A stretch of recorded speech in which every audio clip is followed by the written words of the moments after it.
Guys मैं Ravikant sir जी present continuous tense के second part में गाइज हम कवर करेंगे प्रेजेंट कॉन्टिन्यूअस टेंस के निगेटिव और इंट्रोगेटिव सेंटेंस को। और इसी वीडियो में आपको बताएंगे कि अगर किसी सेंटेंस के अंत में रहा रही रहे के बाद है हूँ हो नहीं है तो भी वह प्रेजेंट कॉन्टिन्यूअस टेंस ही होगा। गाइज आज हम बात करेंगे प्रेजेंट कॉन्टिन्यूअस टेंस के इस टेंस के निगेटिव पार्ट की। तो अफर्मेटिव में आपने देखा था ना, इस एम आर के साथ वर्ब में आईएनजी, जैसे वह बाहर जा रहा है, ही इज गोइंग आउट। अब गाइस हम बात करेंगे प्रेजेंट कॉन्टिन्यूअस टेंस के निगेटिव की। तो निगेटिव में सबसे पहले किसी भी सेंटेंस में आप क्या रखेंगे, सब्जेक्ट। सब्जेक्ट के साथ अगर वर्ब सिंगुलर नंबर यानी एक वचन में है तो लगाएंगे इज। और गाइस प्रेजेंट कॉन्टिन्यूअस टेंस में एक वचन के साथ इज का प्रयोग करते हैं और आई के साथ गाइस यूज करते हैं एम, और बहुवचन में क्या लगाते हैं आर। यानी अगर कर्ता एक वचन का है तो इज, आई के साथ एम, बहुवचन में आर का प्रयोग करते हैं। निगेटिव लगाइए नॉट, मतलब इज एम आर के बाद लगाना होगा आपको नॉट। नॉट के बाद फिर वर्ब में आईएनजी और इसके बाद गाइस क्या बनाएंगे आपको ऑब्जेक्ट। तो हमारा फार्मूला क्या है कि सब्जेक्ट अगर एक वचन में है तो इज नॉट का, आई के साथ आई एम नॉट, और बहुवचन में गाइस यूज करेंगे आर नॉट, वर्ब में आईएनजी फिर ऑब्जेक्ट। दो एग्जाम्पल देखते हैं। वह अंग्रेजी नहीं बोल रहा है। अगला गाइस, तुम अपनी गलती स्वीकार नहीं कर रहे हो। अब हम इस सेंटेंस को हल करेंगे।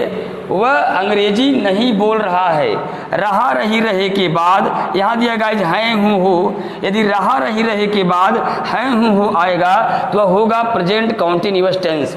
वाक्य में दिया है नहीं तो मतलब यह है निगेटिव। हल कैसे करेंगे तो बनाएंगे वह नहीं बोल रहा है। पहले आप वाक्य को अलग कर लीजिए, तोड़ लीजिए। वह नहीं बोल रहा है गाइस तो लिखेंगे वह का ही, और ही हमारा एक वचन करता है तो क्या लगाएंगे हम इस। नहीं क्या लगाएंगे गाइस हम यहाँ से नॉट। बोलना की इंग्लिश क्या होती है बताइए आप, स्पीक, यहाँ जोड़ दीजिए आईएनजी।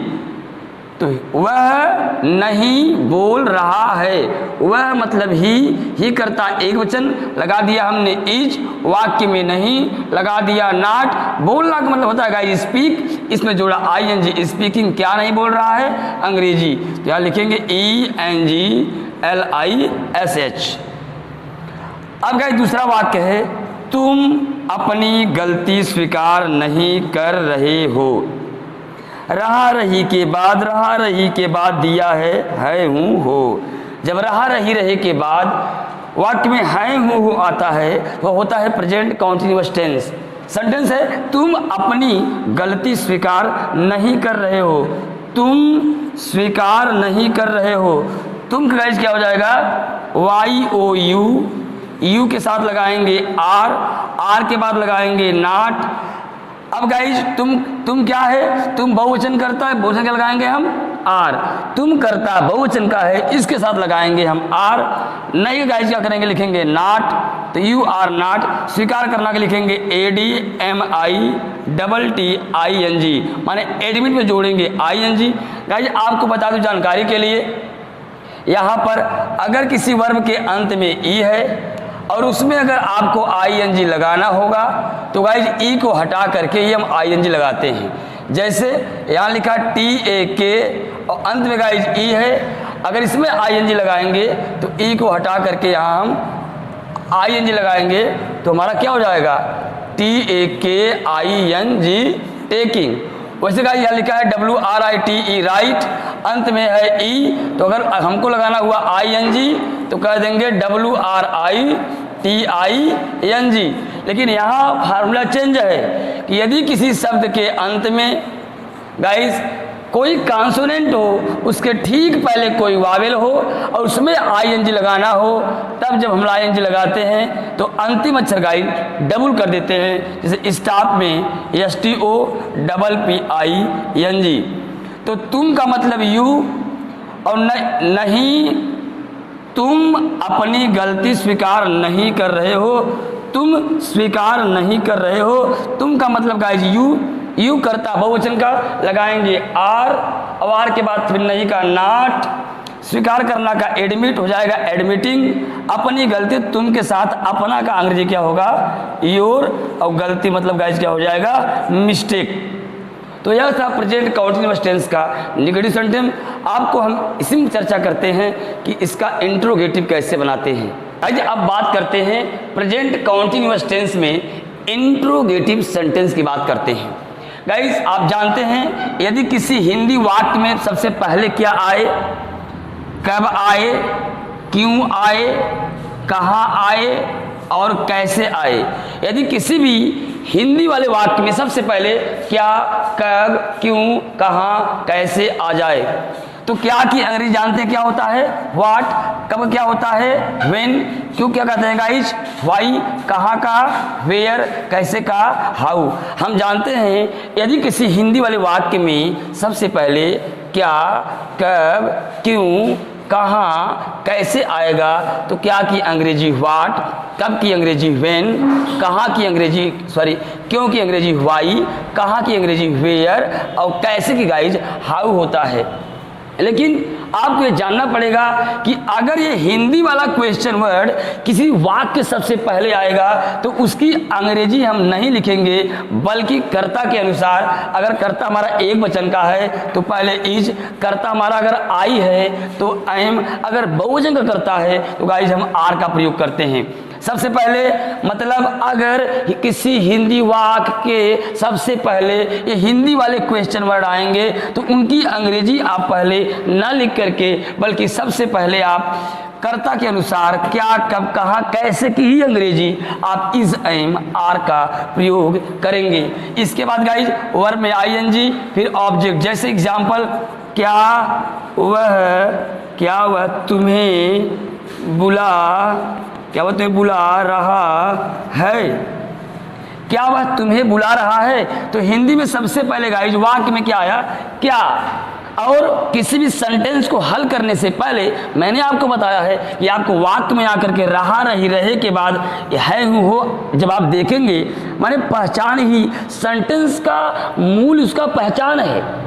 अगर हम रहा, रही, रहे के बाद है, हूँ, हो देख लेते हैं तो यह प्रेजेंट कंटीन्यूअस टेंस का वाक्य होगा। और प्रेजेंट कंटीन्यूअस टेंस वाले वाक्य में हमें इज, एम, आर और वर्ब में आईएनजी लगाना है। तो यहाँ लिखा गाइस, क्या वह तुम्हें बुला रहा है, तो क्या की अंग्रेजी क्या होगी, क्या हम क्या की अंग्रेजी, मैंने पहले कहा यदि ये हिंदी वाले क्वेश्चन वर्ड किसी वाक्य में सबसे पहले आएंगे तो क्या हम इनकी क्या की अंग्रेजी व्हाट यहाँ लिख दे पहले, नहीं गाइस। अगर ये हिंदी वाले क्वेश्चन वर्ड किसी भी वाक्य में सबसे पहले आएंगे तो इनकी अंग्रेजी व्हाट, बाय, व्हेन, वेयर न लिख करके कर्ता के अनुसार क्या की अंग्रेजी सहायक क्रिया हम बाहर लिखेंगे पहले।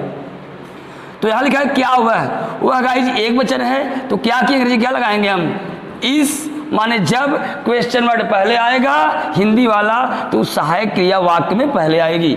तो एक वचन गाइज वह है तो क्या लगा दिया मैंने इज, वह का फिर इज, अब वह का हो गया ही, बुलाना मतलब क्या होगा इज काल, जोड़ देंगे उसमें क्या आईएनजी नियम से।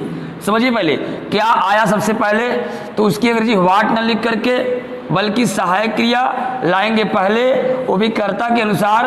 वह लिखा है वह एक वचन है तो क्या की अंग्रेजी हम लाएंगे यहाँ पर इज, तो सहायक क्रिया पहले कर देंगे फिर सब्जेक्ट कर देंगे। अब बुलाना मतलब होता है काल, जोड़ेंगे वर्ब में आईएनजी और तुम्हें तो क्या होगा इज यू। एक सेंटेंस और देखते हैं,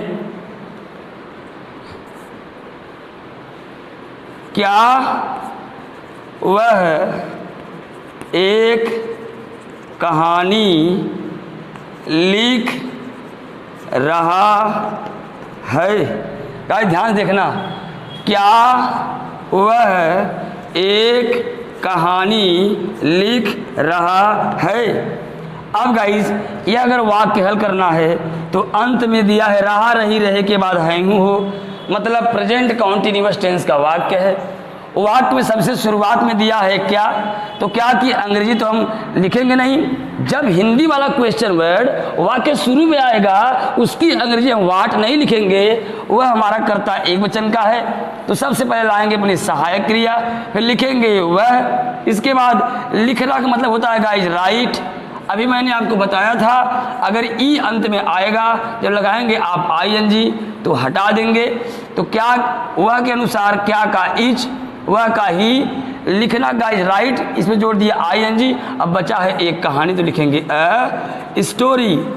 मतलब अगर मैं बात करूंगा इंट्रोगेटिव की और हिंदी वाले क्वेश्चन वर्ड पहले आएंगे किसी भी सेंटेंस में तो उसकी अंग्रेजी में लिख करके सहायक क्रिया का प्रयोग करते हैं सबसे पहले, फिर कर्ता गाइस, फिर वर्ब, इसके बाद ऑब्जेक्ट, फिर क्वेश्चन मार्क।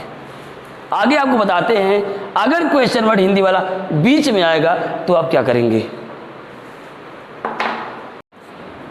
अगर गाइस बात करेंगे इंट्रोगेटिव में प्रेजेंट कंटीन्यूअस टेंस में अगर एक क्या जिसकी अंग्रेजी व्हाट, कब की अंग्रेजी व्हेन, क्यों की व्हाई, कहाँ का वेयर और कैसे का हाउ। अगर एक क्वेश्चन वर्ड किसी वाक्य के पहले ना आकर के अगर वाक्य के बीच में आएंगे तो आप क्या करेंगे, सबसे पहले इसी क्वेश्चन वर्ड की अंग्रेजी गाइस आप सबसे पहले आप व्हाट लिख देंगे।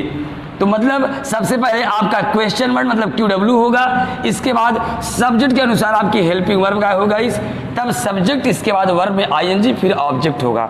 जैसे अगर एग्जाम्पल लिखा तुम क्यों वहाँ खेल रहे हो। अब गाइज अभी तक हमने क्यों कहा जब यहाँ पाया था, अगर ये क्वेश्चन वर्ड जब यहाँ आया था तो आपने कर्ता के अनुसार सहायक क्रिया लिखा था पहले। अगर गाइज अब यह क्वेश्चन वर्ड अगर हिंदी में बीच में आएगा, जैसे क्यों बीच में आया है तो सबसे पहले अंग्रेजी लिखेंगे क्यों की, तो क्या लिखेंगे यहाँ पर वाई। अब तुम बहुवचन है तो लगाएंगे हम क्या आर। वाक्य तोड़िए, तुम क्यों खेल रहे हो तो क्यों का पहले वाई, तुम करता बहुवचन तो लगाएंगे आर, फिर तुम गाइज क्या लिखेंगे हम यू। खेलना मतलब क्या लिखेंगे प्ले, जोड़ेंगे इसमें आईएनजी। वहाँ दिया है गाइज तो वहाँ की अंग्रेजी होती है THERE देयर। एक वाक्य और देख लेते हैं, वह क्या कर रहा है। गाइज एग्जाम्पल छोटा है सिर्फ कॉन्सेप्ट को क्लियर करने के लिए, वह क्या कर रहा है। अब गाइज क्या बीच में आ गया, सबसे पहले उसके लिए लिखेंगे व्हाट, वह एक वचन लगाएंगे ही, इसके पहले क्या लगा देंगे इज, मतलब कर्ता के अनुसार रखना है सहायक क्रिया। तो क्या की अंग्रेजी पहले व्हाट, फिर हमको रखना है पहले क्वेश्चन वर्ड, फिर सहायक क्रिया कर्ता के अनुसार ही एक वचन है तो रखेंगे इज। वह क्या कर रहा है, करना मतलब गाइज होगा डू, जोड़ देंगे ING। यह हमारा हो गया इंट्रोगेटिव सेंटेंस। गाइज कभी कभी मैं बता दूं आपको, पहचान अगर रहा रही नहीं रहता है और काम का पोजीशन लगातार है तो भी वहाँ हम ING वर्ब में ING का ही प्रयोग करके बनाते हैं वाक्य। जैसे वह गेट पर खड़ा है। गाइज लिखा वह गेट पर खड़ा है, तो गेट पर खड़ा है यह एक्शन खड़ा होने वाला लगातार चल रहा है तो लिखेंगे ही इज STAND स्टैंड, जोड़ेंगे ING।